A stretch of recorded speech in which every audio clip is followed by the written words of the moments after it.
Y ahora vamos a nuestro análisis. Hoy nos enfocamos en la juventud y cómo está el panorama luego de las multitudinarias protestas ciudadanas que estallaron en el año 2019 con un país lleno de división política, violencia creciente y teniendo en cuenta el llamado estallido social, donde los jóvenes tuvieron un papel protagónico. ¿Serán ellos el factor determinante para el tan anhelado cambio que desean en la política colombiana? Para ello, entonces, quiero dar la bienvenida a Lisa Trujillo. Ella es participante en las protestas del año pasado, 2021, además periodista independiente y comunicadora popular, defensora de los derechos humanos. Gracias, Lisa, por estar con nosotros en este espacio de Directo América. Le pregunto entonces, luego de estas protestas masivas que estallaron en 2019, ¿qué ha cambiado en los jóvenes y en la sociedad colombiana en general? ¿A qué se le atribuye este despertar de la juventud?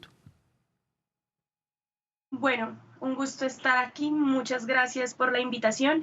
Y del 2019 al 2022 han cambiado muchas cosas en nuestro país. Lo primero fue la formación política de los jóvenes. En el 2019 empezaron unas movilizaciones por lo que nosotros llamamos el paquetazo de Duque, en donde estaba incluida una reforma tributaria. Luego, en el 2021, la quisieron pasar en el Congreso y debido a esto se vuelve a llamar a la movilización después de un año de pandemia, después de un año en donde el país llegó al 60% de la pobreza en sus ciudadanos, en sus habitantes. Entonces, en el caso de Bogotá, mucha gente tuvo que extender un pañuelo rojo para decir, tengo hambre. Y en el momento en el que dijo tengo hambre, el gobierno no reaccionó, no llegó con subsidios, hubo un escándalo de corrupción por los subsidios habilitados para la pandemia.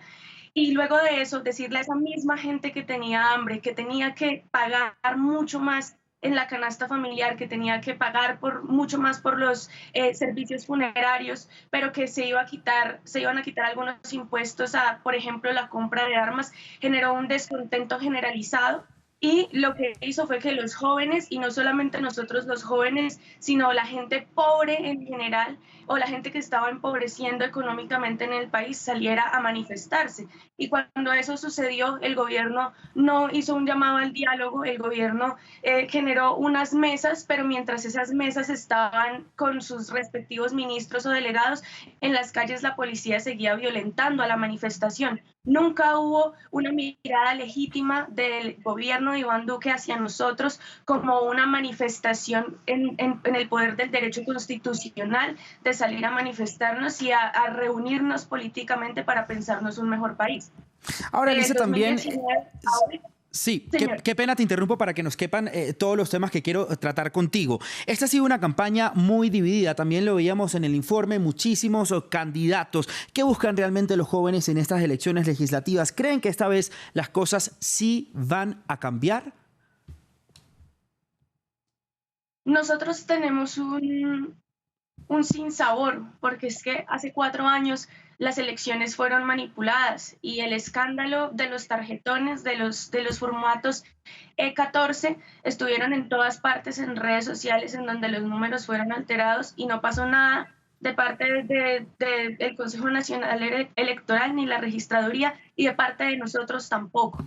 Nosotros estamos esperando a que este año haya un cambio en el Congreso, a que las fuerzas alternativas logren tener muchos más escaños, pero sabemos que la maquinaria de los partidos políticos tradicionales y del uribismo en concreto son muy fuertes y que contra eso lo que tenemos que hacer es igual salir a votar masivamente y hacer una veeduría ciudadana muy estricta y un acompañamiento muy estricto a lo que va a pasar este 13 de marzo. Sí. No solamente porque se escogen a los candidatos del Congreso, sino porque vienen las consultas interpartidistas, en donde si la representación no está por ningún lado en otra candidata que, no sea Francia Márquez, que realmente es la persona que podríamos decir representa lo que está pasando en los territorios en este momento. Lisa, usted hacía una denuncia y era que el año pasado esas elecciones, según usted, fueron, pues digamos, adulteradas, estuvieron, no sé, digamos, fraudulentas, y tengo la responsabilidad de preguntarle qué pruebas tiene al respecto para hacer esa denuncia.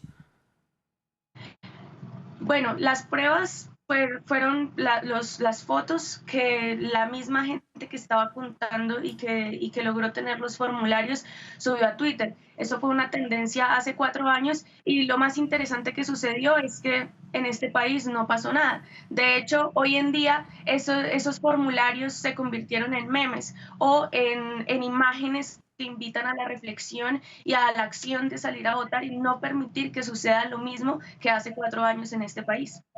Hay un fenómeno también que es muy recurrente y es que luego de un descontento social y las protestas multitudinarias, ese hartazgo no se ve realmente reflejado en las urnas. ¿En esta oportunidad cree que sí lo vamos a ver reflejado en el voto?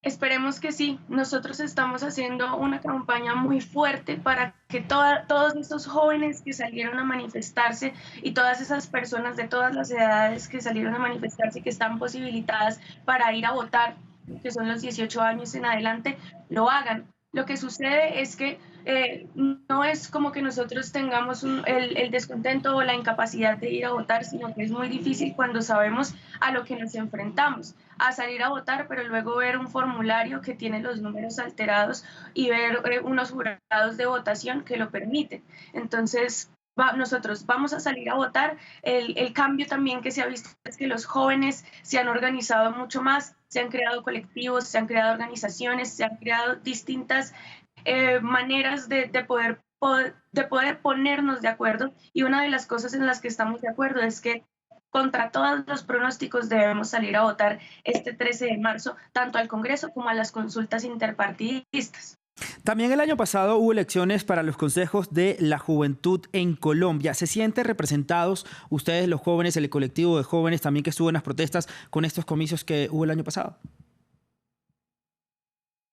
Bueno, la mayoría de los jóvenes que quedaron pertenecen a partidos como el Partido Liberal, como el Partido de la U, algunos del Pacto Histórico. Las representatividades que pudieron participar en estas elecciones desde las organizaciones del movimiento social o desde las organizaciones juveniles que nacieron a partir de la primera línea, tuvieron algunos escaños, pero no se logró una mayoría. Entonces, digamos que nosotros estamos en un camino en donde sabemos que tenemos que ir dando paso a paso. Este fue un primer paso, no logramos todos los consejeros de juventud que hubiéramos querido en esos consejos municipales y locales, pero estamos en ese camino de la construcción de un criterio político de nosotros los jóvenes y en eso vamos. También, Lisa, le quiero preguntar cuáles son esos cambios sustanciales de ustedes, los jóvenes, que deben ocurrir en Colombia para que cambien las cosas, para que no se sientan a lo mejor excluidos, para que se sientan en un país que sí tienen oportunidades de crecimiento, que sí tiene unas oportunidades de futuro. Mire, este es un país que tiene una constitución muy linda, que tiene una constitución que ha enmarcado una cantidad de derechos fundamentales y otros derechos que le dan a uno un listado de necesidades que el Estado debe suplir. Y nosotros no conocíamos eso, muchos jóvenes no conocían esa constitución. Entonces el papel fundamental que se está dando ahora es el entendimiento de que acá nadie estaba pidiendo, como lo denunció mucho tiempo el ministro de Defensa, Diego Molano, de tener un cambio completo en la política y en la economía del país hacia el comunismo, sino que nosotros lo que estábamos y lo que seguimos haciendo es exigir el cumplimiento de esa constitución. El Estado debe suplir 4 necesidades básicas en este país, que son la vivienda, el alimento, la educación y la salud. Y resulta que acá la gente se muere haciendo filas en los hospitales para un servicio de necesidad prioritaria que es la salud. Entonces, lo que nosotros tenemos en este momento que hacer es seguir en la defensa de esos derechos, conocer cada día más las herramientas legales que nos ha dado esa Constitución del 91, pero también ese apoyo, ese acompañamiento y esas sentencias que ha dado la Corte Constitucional frente a nuestras demandas para seguir exigiéndole al Estado que cumpla, no solamente en las ciudades, en lo urbano, sino en los territorios que son los más afectados por la violencia, por el conflicto latente que sigue en este país.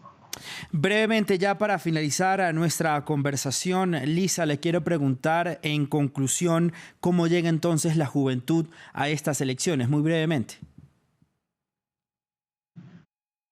Yo creo que la juventud llega en un punto en donde tiene mucho miedo porque ya no podemos manifestarnos. El gobierno sancionó la ley 2175 del 2022 de la Ley de Seguridad Ciudadana. Eso quiere decir que los espacios que nosotros teníamos de manifestación prácticamente ya no existen, son hostigados por la fuerza pública porque se les dio herramientas a la fuerza pública para hacerlo, pero también tenemos una convicción muy importante y es que tenemos una única oportunidad en este 2022 de cambiar la política de este país, de cambiar a las personas que han estado durante años atornillados en el Congreso, durmiendo, Sí. comiendo, como lo hemos visto en muchos videos, y no haciendo su trabajo. Queremos personas que hagan su trabajo y queremos un presidente o una presidenta que vele por las necesidades del pueblo. Entonces, nosotros llegamos este año a las elecciones con la convicción de lograr ese país para la vida y para la vida digna que tanto hemos estado exigiendo desde el 2019.